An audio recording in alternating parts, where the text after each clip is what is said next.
on this beautiful, windy spring day. I'm Katie. I'm the Adult Services Assistant here at the McFarland Public Library. First, want to say that this program was made possible with the support of Beyond the Page, the National Endowment for Humanities, and the Madison Community Fund. So I want to give them a big thank you. Thanks also to Rolf, who suggested us doing this program. I had never heard of Lorine Niedecker, so appreciate you bringing her to our attention. Want to welcome Chuck. I'll just read a brief bio so we can get to know a little bit about him. Chuck Stebelton is the author most recently of 100 Patterns and 3 Heuristics. His previous poetry collections include An Apostle Island, The Platformist, and Circulation Flowers. He currently serves as project manager at Woodland Pattern Book Center, a nonprofit literary arts organization in Milwaukee.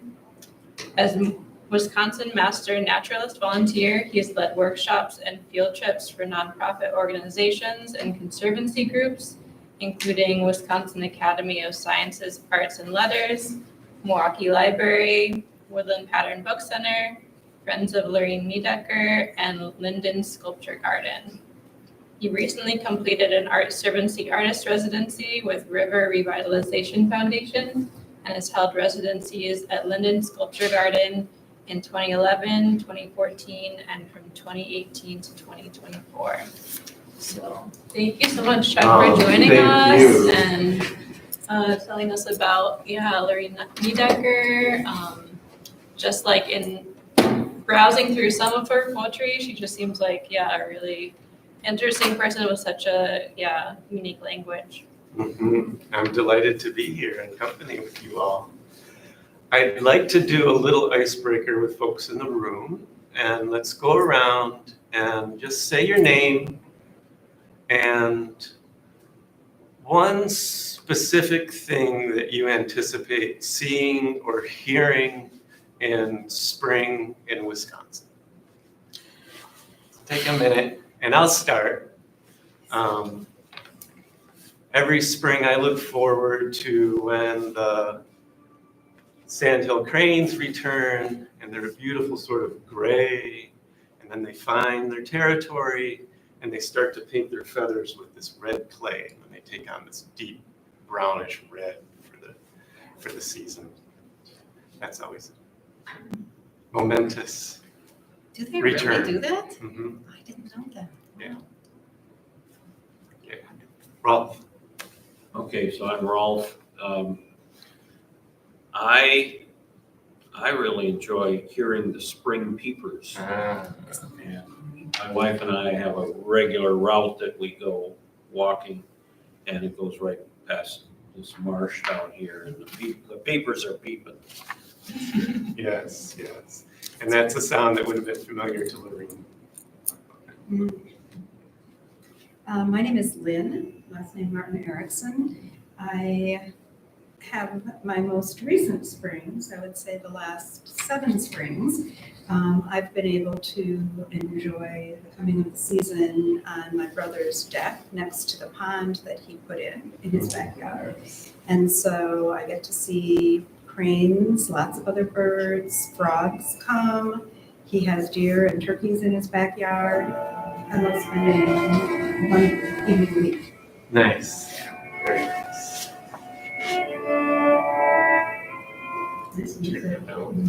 Okay.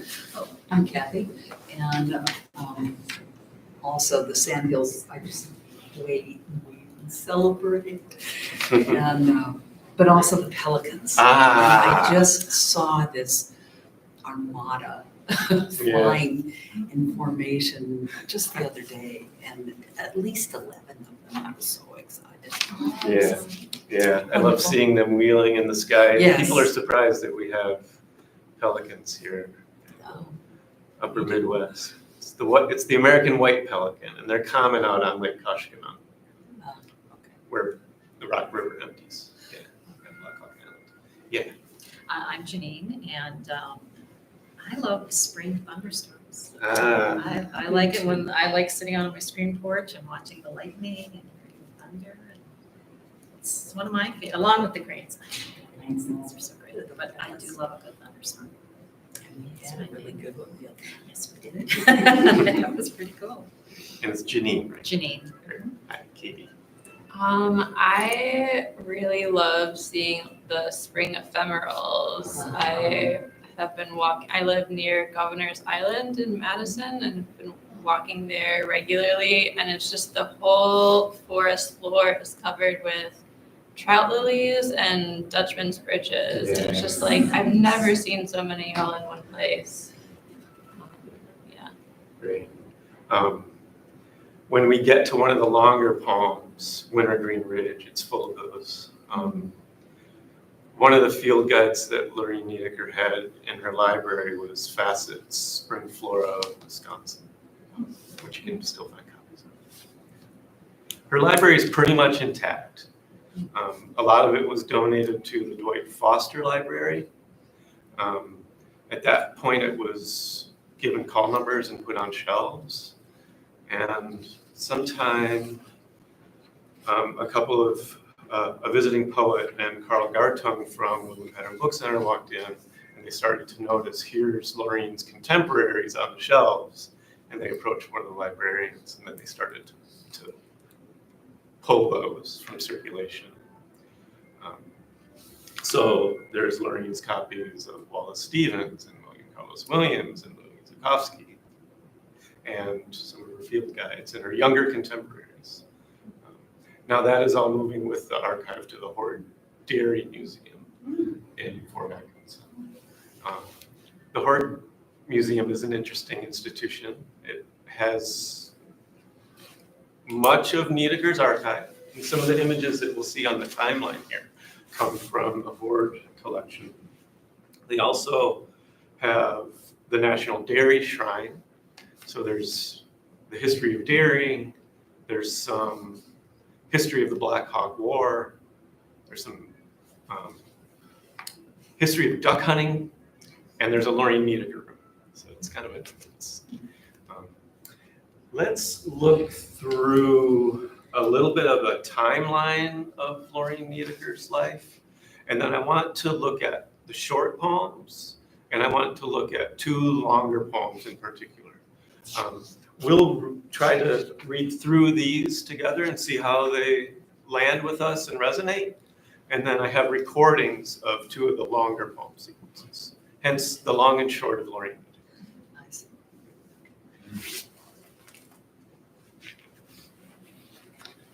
You might need to wake us up. Good.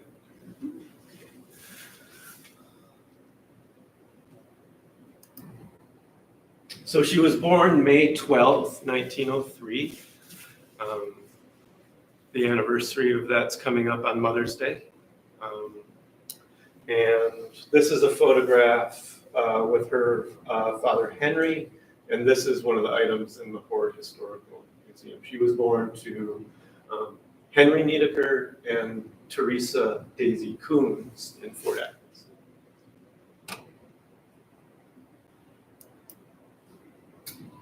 She graduates from high school in June 1922, and here's her high school graduation photo. Graduated from Fort Atkinson High School. And she briefly attended Beloit College. And so about a year there.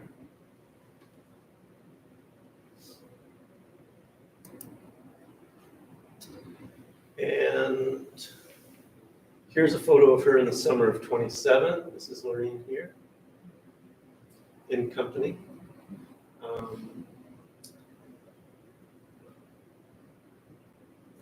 She worked at the public library in downtown Fort Atkinson from May 1928 to August 1930 as a librarian's assistant. And here's a photo from that time. And here's Lorine right here.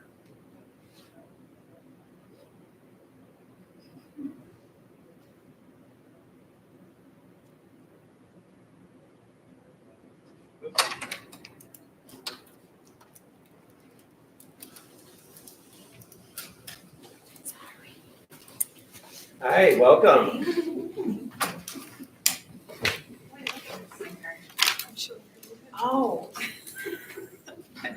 We're just looking at some snapshots from Lorine Niedecker's life. This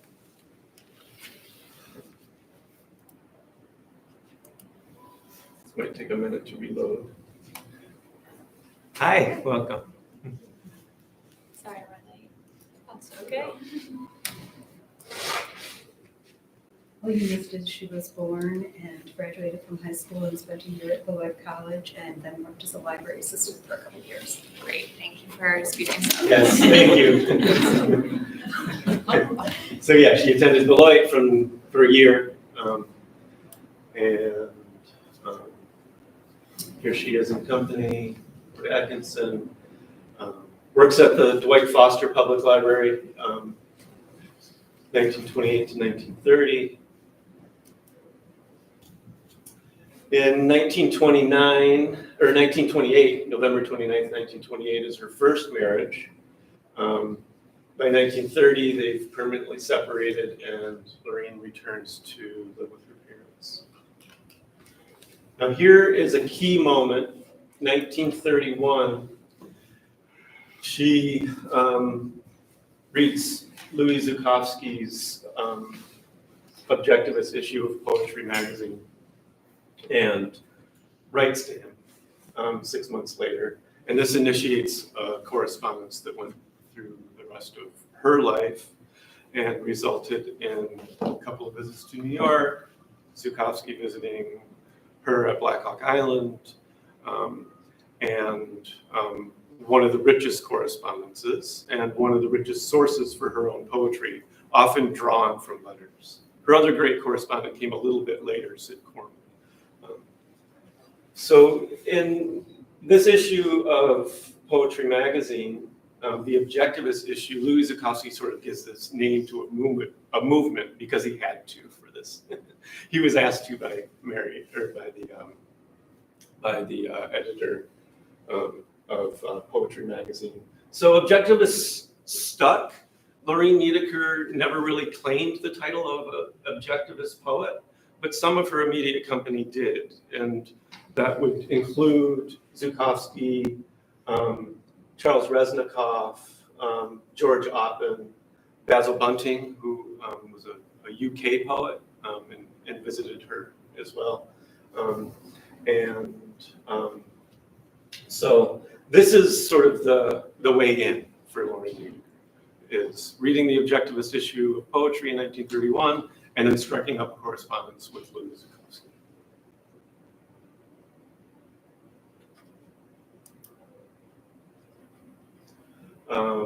She visits him in New York in 1934. And in the 30s, 1938 to 1942, she's working in Madison for the WPA. Some of her writing exists in the WPA Guide to Wisconsin. She also wrote some radio scripts. So the Federal Writers Project at that point was hiring writers. The Wisconsin Project at one point got nixed by the state legislature, but the Wisconsin Library Association picked it up and saw this through publication. There's a reprint of the WPA Guide, which is available. And it's interesting, it's organized by driving tours. So it's a guide to the state, but it's organized by driving tours. And one of the driving tours is included in the recent reissue of her Lake Superior poem. And you can trace some of the route there. 1938 to 42. In 42, she returns from Madison to Black Hawk Island and files for divorce. Then she works as a proofreader at W.D. Hord & Sons. Hord gives his name to the Hord Dairy Museum, Dairy Shrine. There was a national trade journal for dairy, and that's where some of her archive currently exists, at the Hord Dairy Museum in Fort Atkinson. Here's a photo looking across Black Hawk Island Road as it looked in 1948 from her property. So her property was situated on the Rock River, and then she would have access across the road to a marsh area on the other side. There was fishing going on the river, there was carp seining, there was duck hunting, there was tourism. People would come up from Chicago, and her family owned some properties on Black Hawk Island and would rent those. What's now the Island Bar and Grill was at one point a property in her family. And then in 1946, her first book is published, and this is New Goose. And I think this would be a good time to look at a few poems, and then we'll return to the timeline. So what I'd like to do is pass around the reprint of New Goose.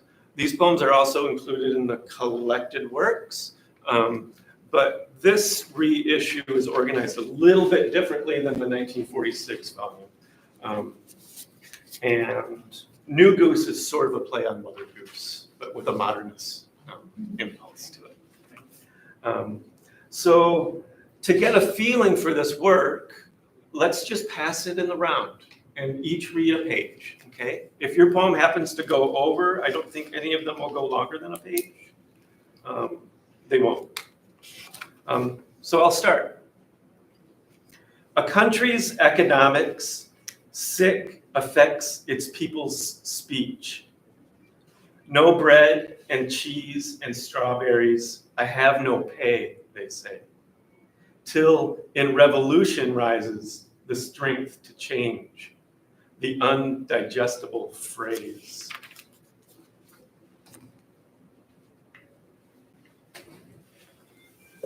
A lawnmower's one of the babies I'd have if they'd give me a job and I didn't get bombed in the high grass by the private woods. Getting so when I look off my space, I see waste I'd like to mow. Great.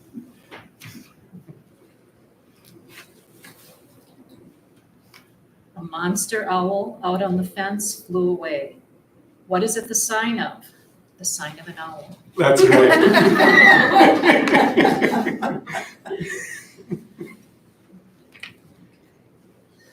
A working man appeared in the street in soldier's suit. No work, no peace. What are you doing in that dress? The policeman said. Where's the fight? And after they took him for a ride in the ambulance, they made arrest for failure to mobilize.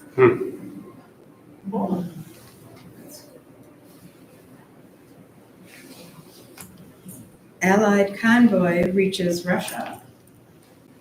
The ship that saved us, Uncle Joe, guns a quarter-mile long. Red comrades start their tanks in the hold, climb in on the dock, and are gone.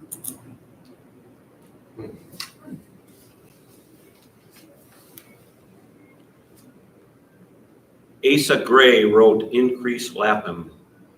Pay particular attention to my pets, the grasses. And we can go back and gloss any of these.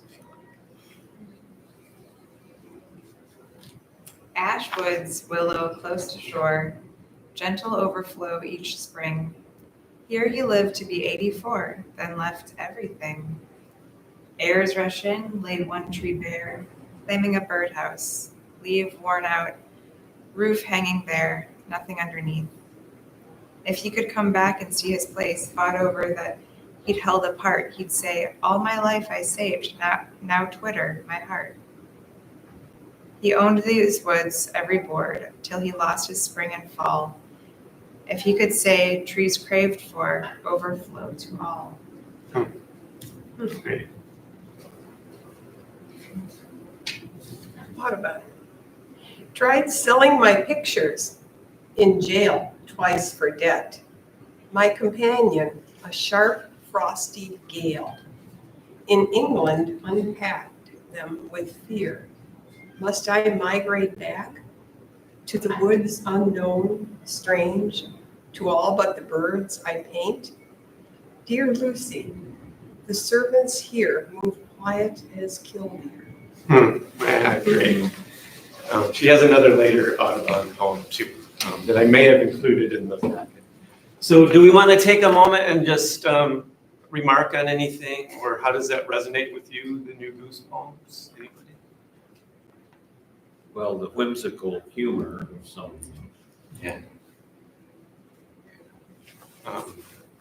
And some were heavier. Yeah, under the weight of history, right?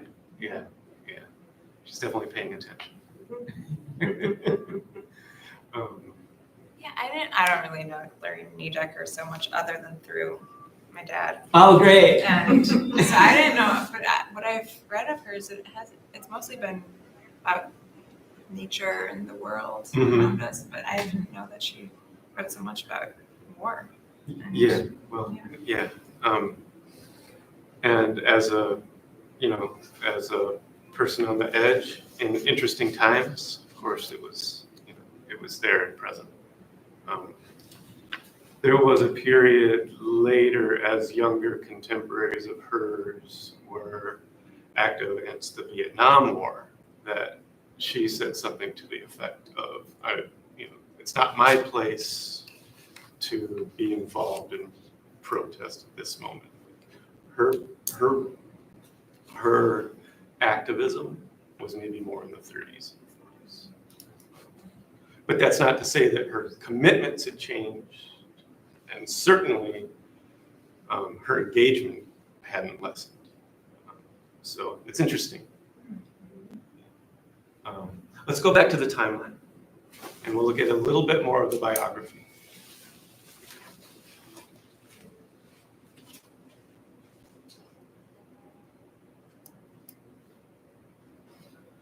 So in 47, Louis is married to Celia Tabe Zukowski. She visits them, a return trip to New York. Meanwhile, it's a regular correspondence. Some of her poems are drawn from those letters, as are some of Zukowski's poems drawn from that correspondence. So it was formative. In July 51, her mother, Daisy Niedecker, dies. There are some references in the poems to Niedecker, to Daisy, and in particular to her deafness, which I think will register.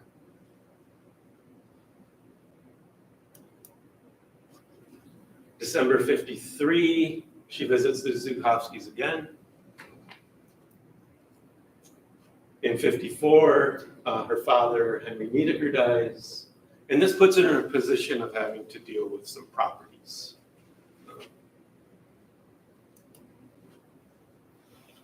In the late 50s, 57 to 63, she works at the Fort Atkinson Memorial Hospital, cleaning kitchens. And in 61 is the second of the books that she saw published in her lifetime. And this is it was published by her friend, the Scottish poet and landscape artist Ian Hamilton Finlay in 1961. This is rare as hen's teeth. As is New Goose. And then in 63 begins a period of coincides with a period of great productivity and maybe stability. She marries Al Millen in May 1963, and they move to Milwaukee in March 1964. Al is still working as an industrial painter for the Laddish Corporation. Their house is on South 6th Street near the St. Josephat Basilica. The house is still standing. But all of those letters, most of those letters in exchange, the correspondence with Sid Corman come from this time. And here's a photo of Al Millen at Wyalusing State Park that Niedecker took in 63. She met Al out on Black Hawk Island, I think, because he was a fisherman. That sounds right. He came rented Yeah, a that sounds cottage right. out there. Mhm. Yeah. They were eventually able to retire again together back to Black Hawk Island. So she was 51 when she married him? She was born in 1903. She Oh, marries three. in 63. She was Yeah. married in 12. Yeah. Yeah.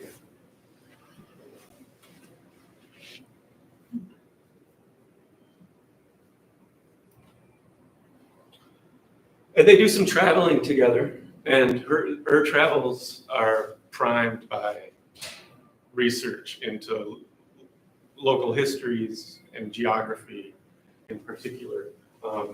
They go to Swan River, Minnesota in July '63. Here's a photo she took of the train depot in Swan River, Minnesota, where Al Mellon was born. He was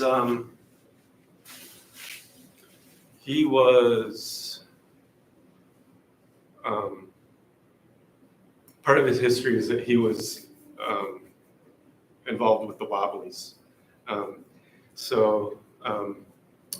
The International Workers of the World. She didn't do a lot of cooking. It seems that he did a lot of cooking, but it was like, it was like saturated with bacon type of cooking and sauerkraut. And you see some of that in her cooking book. They go to South Dakota in 1965. They drive to the Badlands. There's some of her scrapbooks, and these, as of this timeline, existed at the Dwight Foster Public Library. These might be moving to the Horde Museum.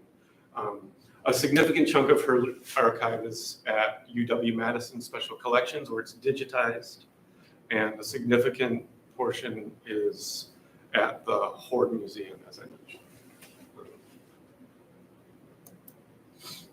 And in '66, she's a featured poet in Origin. This is Sid Corman's magazine, where she sees her work in print with younger contemporaries, including the Beat poets. And she was up and reading on these poets up through the end of her life.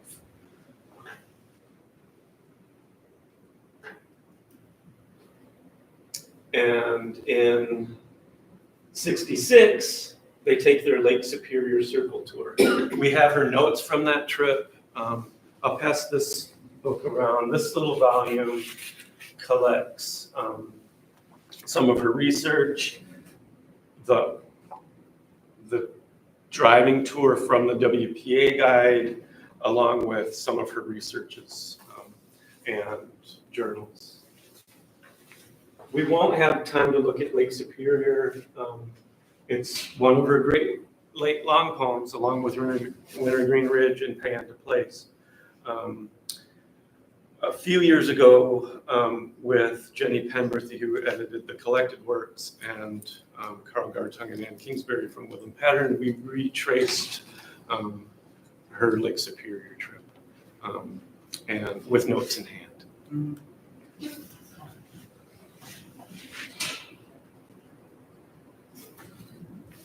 So they did this by car, obviously, and she read extensively and prepared dozens of pages of notes in advance of the trip. A couple more significant events: Jonathan Williams, her close correspondent and friend, and the publisher of a posthumous collected works, visits her in '67. And there's a famed photograph of her that he took near her South 6th Street address in Milwaukee.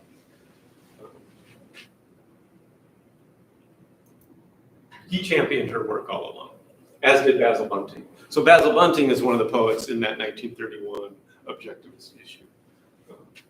He visits her in '67.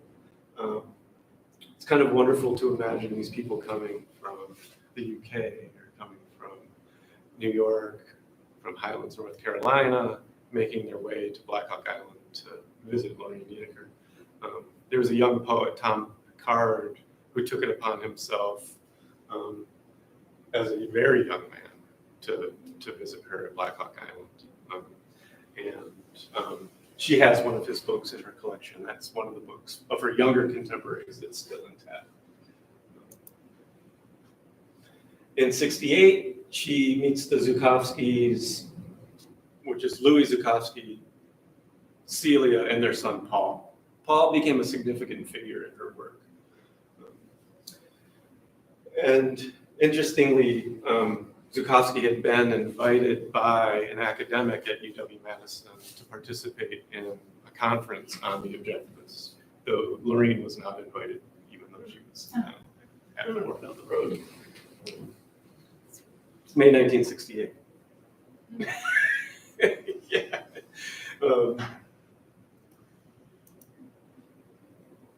In summer of '68, July, they traveled to Minnesota and North Dakota, and again we have scrapbooks from the trip.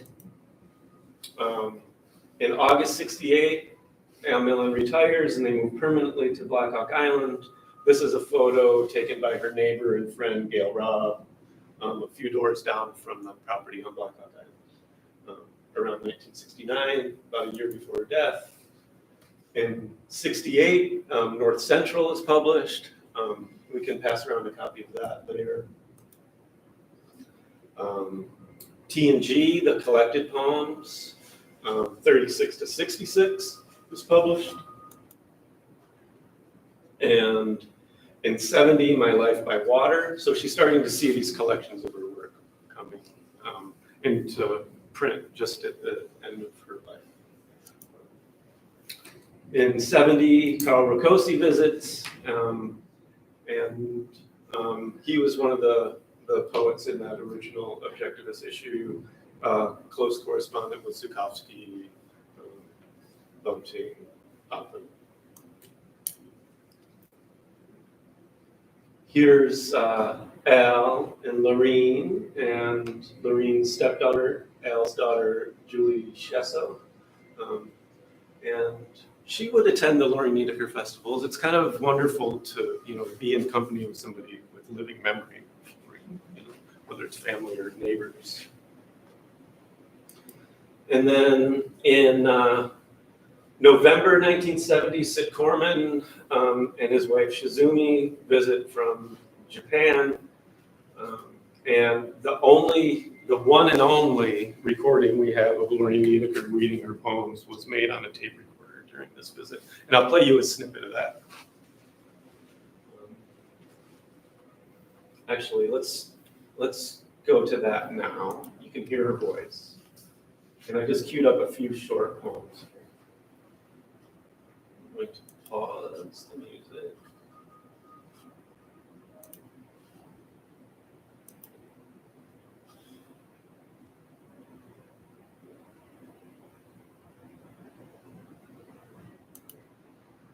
Wild man, you are the man, you are my other country, and I find it hard going. You are the prickly pear, you are the sudden violent storm, the torrent to raise the river, to float the wounded doe.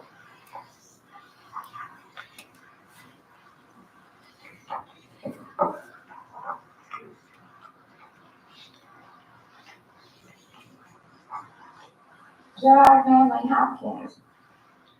Dear friend, if the poem is printed, few will read and fewer scan it, much less understand it. To be sure, the scanning's plain, but who will veer from the usual stamp and pound? Other work I've not yet found, the oak leaves law.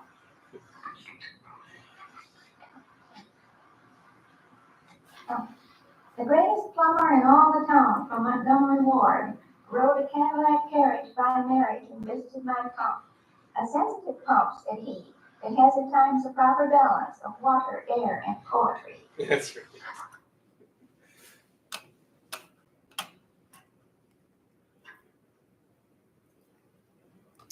And then December 31st, 1970, she passes.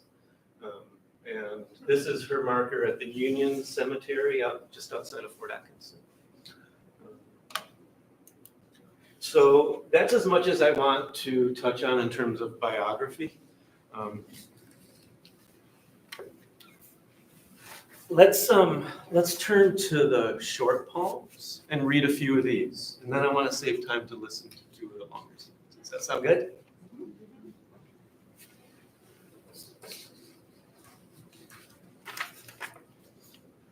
And I do want this to be conversational, so yeah. Just a question. It's interesting, the green marker has her buried with her parents, not her husband. How There is a weird. marker just next to it. So here, and that's Al Millen's, and it's inscribed, husband of Lorine Niedecker. Okay. And then they did inscribe his name here under, yeah. Yeah. So yeah, I don't know what that's about. But when Jonathan Williams, on a subsequent visit, went out to Union Cemetery with Carl Gartung, he remarked the final typo. But there are alternate spellings of that name. Yeah. She was relatively young. What did she die Um, We'll have to, I'm not sure. She If had I surgery recall- for something. Yeah, if I recall, she had been hospitalized. I think it might have been a hemorrhage. There was a short hospitalization. But Didn't she die on the operating table or right after or something? I maybe I'm not remembering that correctly. It was something like, and I don't Yeah. remember what it was for. She was- I don't want to surmise. We could look at the longer biography. Yeah. But yeah, she was born in 1903, died at the end of 1970.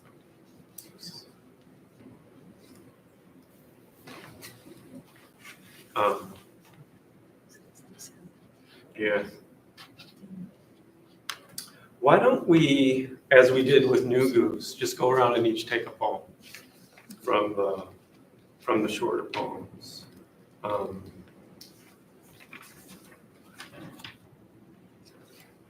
Remember my little granite pail. The handle of it was blue. Think what's got away in my life was enough to carry me through. Katie. Black Hawk held in reason, land cannot be sold. Only things to be carried away, and I am old. Young Lincoln's general moved, pawpaw in bloom, and to this day, Black Hawk, reason has small room. In moonlight lies the river passing. It's not quiet and it's not laughing. I'm not young and I'm not free, but I have a house of my own by a willow tree. You know, I'm modeling this on a group called the Solitary Plover, where folks would gather in town in Fort Atkinson and read a single poem. And we could do an hour session on each of these little poems. But I want to give a survey of the shorter poems and the longer poems. So, yeah. But I think this next one might be worth remarking on. Okay. In the great snowfall before the bomb, colored Yule light, tree lights, windows, the only glow for contemplation along this road. I worked the print shop right down among the folk from whom all poetry flows, and dreadfully much else. I was Blondie. I carried my bundles of hog feeder priceless down by Larry the Lug. I'd never get anywhere because I'd never had suction, pull, favor, drag, well-oiled protection. That's right. Does this resonate?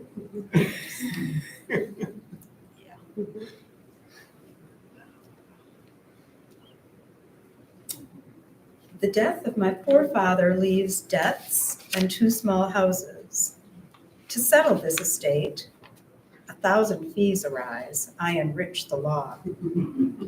Before my own death is certified, recorded, final judgment judged, taxes taxed, I shall own a book of old Chinese poems and binoculars to probe the river trees.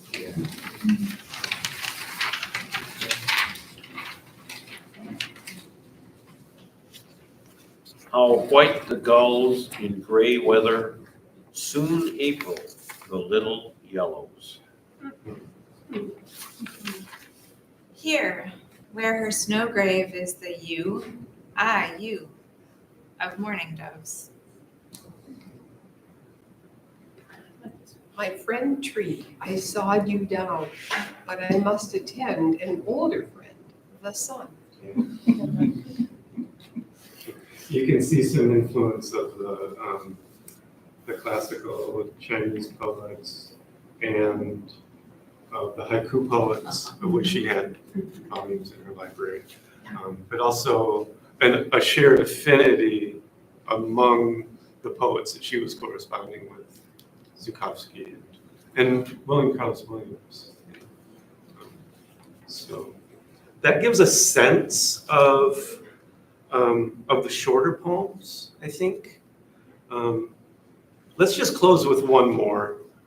Look, either one on the bottom of the right side of the page. I read that before. Oh, yeah, I knew a clean man, but he was not for me. Now I sew green aprons over covered seats. He wades the muddy water fishing, falls in, dries his last paycheck in the sun, smooths it out in leaves of grass. He's the one for me. I love that one. Yeah. I think, it helps to have a bit of the timeline in the biography for that poem to land, but not necessarily. Right. Yeah. Any others that we want to I think remark on? this one at the top right column, the poet's work. Why don't you read that? The poet's work. Grandfather advised me, learn a trade. I learned to sit at desk and condense. No layoff from this condensery. Yeah. Yeah, that's nice Yeah. too. And as is often the case, this might be obvious to folks living in proximity to dairy farms, but a condensery is a term where where I think the cream is made, right? Or it's a dairying term, so it's both. I didn't get that. No, but she's likening her writing. Yeah. Condensery. Editing, Yeah. yeah. Uh-huh. Interesting. But it's an interesting then play on words. Yeah. Yeah. Yeah. With that background knowledge. Yeah, there are often these these harmonies of meaning.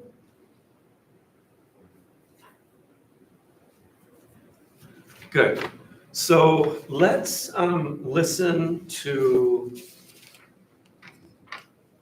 Pay On to Place. This book took its first form in a little handmade book that she gave to her friend Florence Delays, and she wrote it out in an autograph book, one stanza to a page. And she made several handmade books. And this was then published in 2003 for the centenary with a little essay in the back. We're going to hear the text of the poem read by a Milwaukee actor, Florence Coker, at the Chazen Museum a few years ago.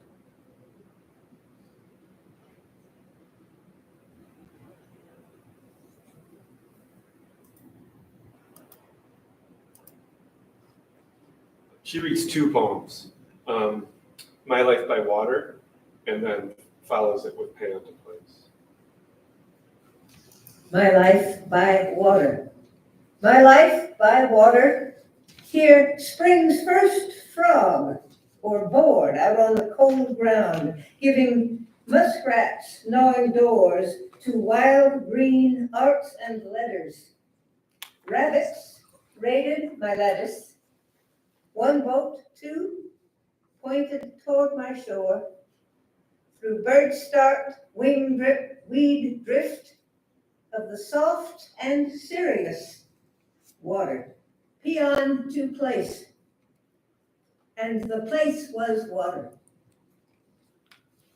Fish, fowl, flood, water lily, mud, my life. In the leaves and on water.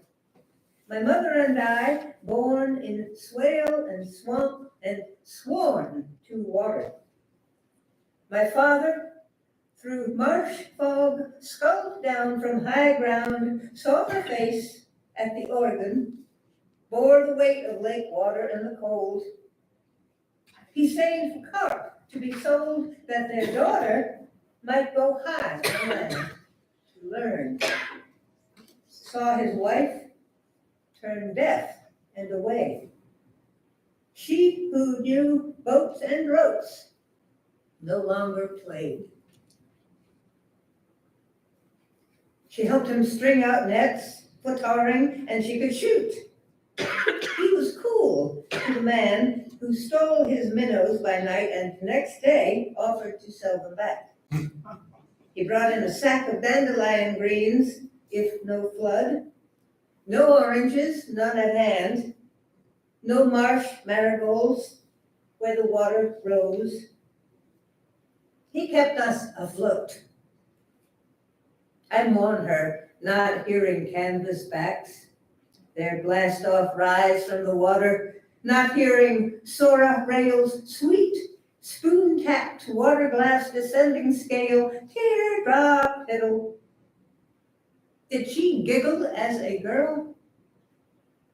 His skiff skimmed the coiled celery, now gone, from these streams due carp.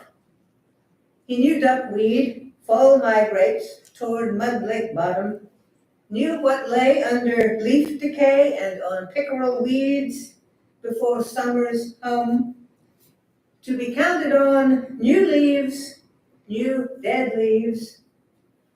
He could not, like water bugs, stride surface tension. He netted loneliness. As to his bright new car, my mother, her house next his, averred, a hummingbird can't haul.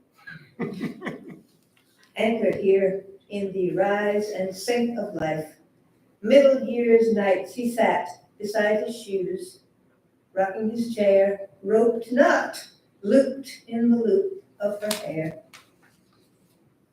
I grew in green, slide and slant of shore and shade, child's time, wade through weeds, maples to swing from, peewee glissando, sublime slime song. Grew riding the river, books at home pier, Shelley could steer as he read. I was the solitary clover, a pencil for a wing bone. From the secret notes I must tilt upon the pressure, execute and adjust in us sea air rhythm. We live by the urgent wave of the verse. 7-year moult for the solitary bird, and so young. 7 years the one dress, for town once a week, one for home, faded blue striped, as she piped her cry. Dancing grounds my people had none, woodcocks had. Backlands aired around. Solemnities, such as what flower to take to grandfather's grave, unless water lilies. He who bowed his head to grass as he mowed. Iris now grows on fill for the two and for him where they lie. How much less am I in the dark than they? Effort lay in us before religions at pond bottom. All things move toward the light, except those that freely work down to ocean's black depths. In us an impulse tests the unknown. River rising, flood, now melt and leave home, return. Broom wet, naturally wet, under soak-heavy rug, water bugs hatched. No snake in the house, Where were they? She who knew how to clean up after floods, he who bailed boats, houses. Water endows us with buckled floors.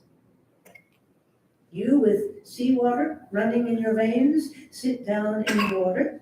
Expect the long-stemmed blue speed well to renew itself. Oh, my floating life. Do not save love for things. Throw things to the flood.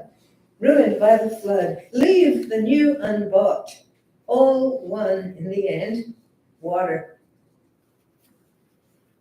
I possessed the high word. The boy, my friend, played his violin in the great hall. On this stream, my moon night memory washed of hardships, maneuvers barges through the mouth of the river. They fished in beauty. It was not always so. In fishes, red Mars rising rides the sloughs and sluices of my mind with the persons on the edge.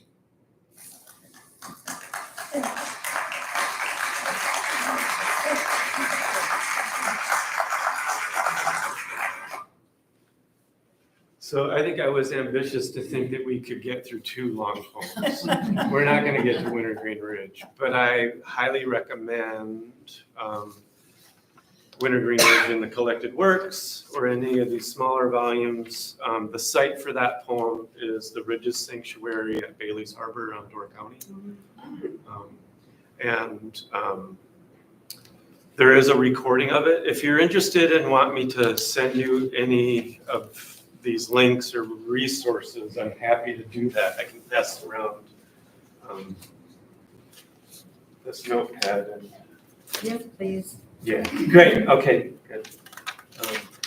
And we have like a couple minutes left if we just want to register anything. What did you notice? What resonated? I have to say, after being on Black Rock Island many times, Yeah. as it was drying out for floods, talking her phrase, all my flooding life. Yeah. Yeah. That's right.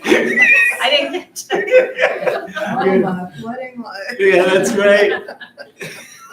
I wish so much that the owners of the Black Rock Island Cafe were still alive. Mhm. I wonder if they knew about her or Yeah. they moved into Madison in '93, I think. Oh, So okay. I don't know if they really. Uh-huh. If they were out there, they would have been familiar. Yeah. Lost opportunity. In this My Life by Water, I love the way that she makes up some words that, like, through bird start, Yeah. wing drip, weed drift. Yeah. Yeah, Nice. of the soft and serious water.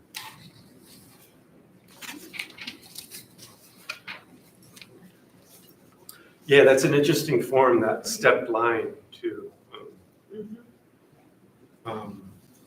Maybe a bit of the influence, who knows, maybe both directions with William Carlos Williams. Oh, William Carlos Williams. Yeah.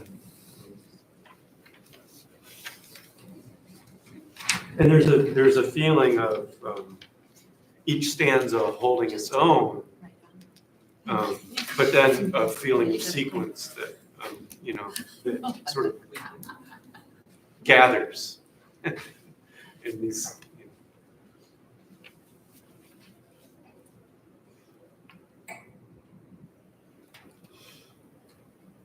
Yeah.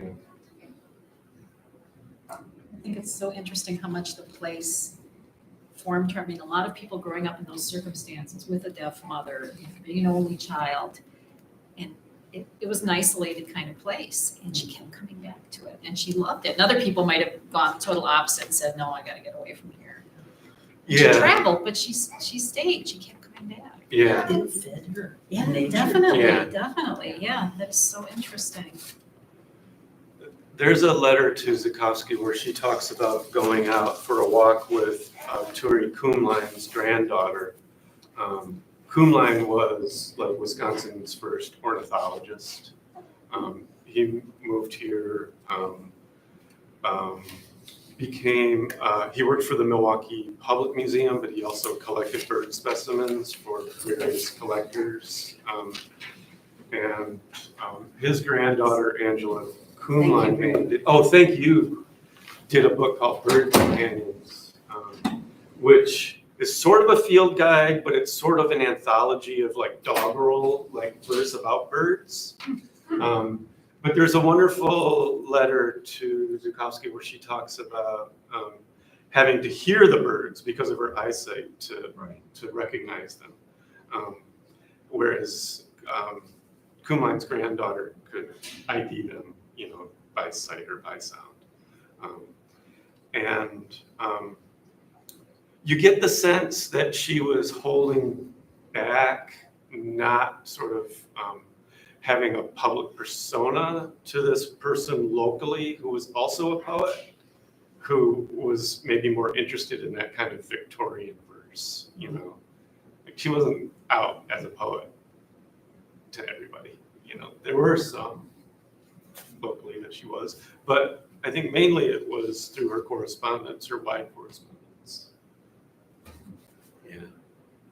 What were you gonna say? Oh, okay.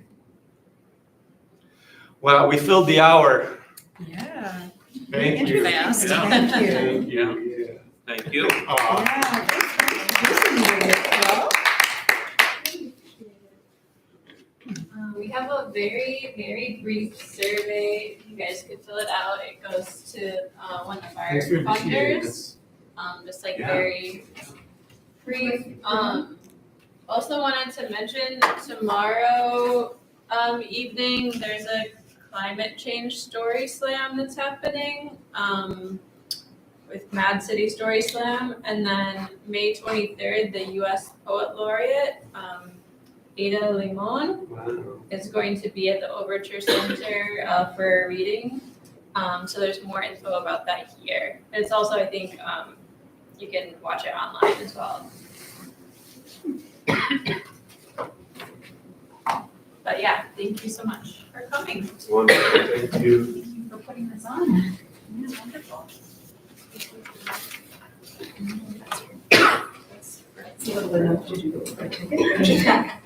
I'll play Wintergreen Ridge in case it. Wintergreen Ridge, where the arrow of the road signs lead us.